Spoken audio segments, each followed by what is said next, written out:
What is your favorite fruit? We're eating fruit today, Fruit. by the way. Okay. What's your favorite fruit? Oh, fruit. I'm all about fruit. Yeah, I like praise fruit. To me, that is, when I eat fruit from a tree, I really feel God's love more than almost anything. It's so simple. Wow. I feel like that's what we really need to all come back to. There's like so much trying to figure things out and getting so heady. But the simplicity of life is where we find that like deeper breath, and fruit from the tree.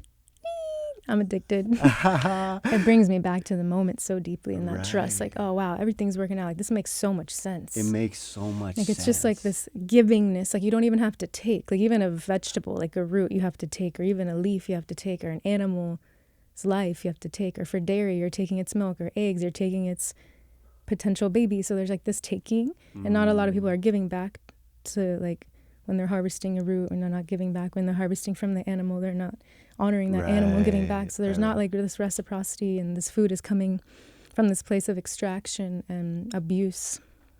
But fruit from the tree, it's like you don't even have to take it. It just like literally gives itself to you. Right. So we call it like the most karmic free food.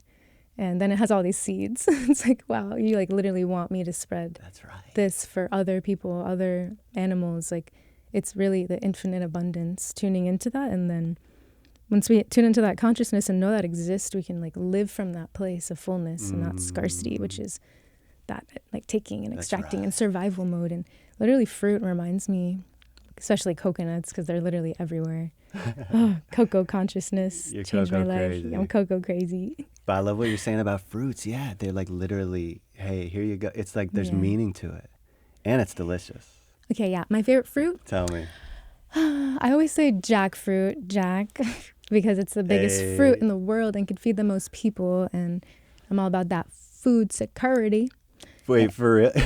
Wait, for real, jackfruit? Jackfruit? Wait, hold on. I can't just choose one. Just hold on. Jackfruit. Shout out jackfruit. Because it's the biggest fruit, and the seeds you can boil and eat. And they're like little baked potatoes. They're so delicious. Yeah, what else? I love jackfruit, by the way. You could eat the whole thing, right? You could eat the seeds. What else do you do with jackfruit? It's high in, what else? It's high in vitamin C. Yeah. It's like, it has good amount of protein for a fruit. It just has a lot of vitamins and minerals. The tree is also sequestering a lot of carbon compared to like other fruit trees. So it's really good for being like a carbon sink and storing it from the atmosphere. I always tell like all my homies, like, when I die, please make sure I'm planted as a jackfruit tree. Like, please, everyone hear that? If I die with you, just please make sure that happens. Me too, by the way. Oh, it's really? Been said. Oh, yeah. Okay. Jackfruit, really? Jackfruit, of course. Okay. Yeah, your name's Jack. Represent.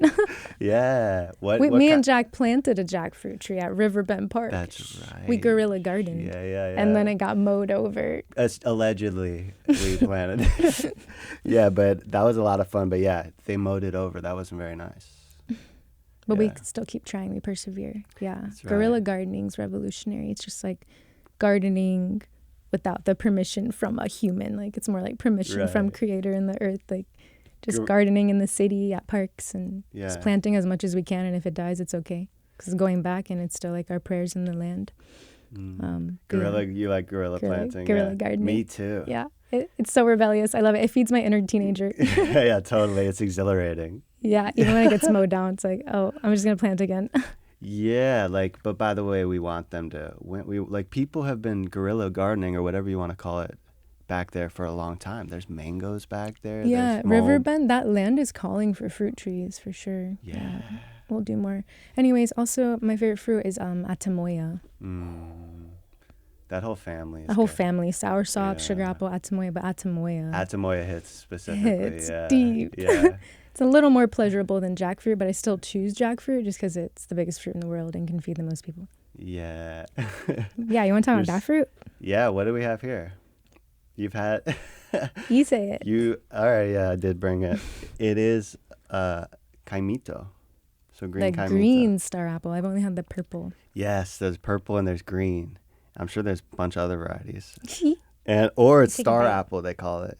So it's something you get in Costa Rica. They're like selling it off the side of the road. Thanks. And where'd you get this one from? This was from Paul. Shout out Paul and this and Fruitful Hey. Trees. Yeah. I met him so long ago. I haven't seen him so long. He's great. Thank you, Paul. Wow. Fruit reminds us of abundance, guys. It's so good.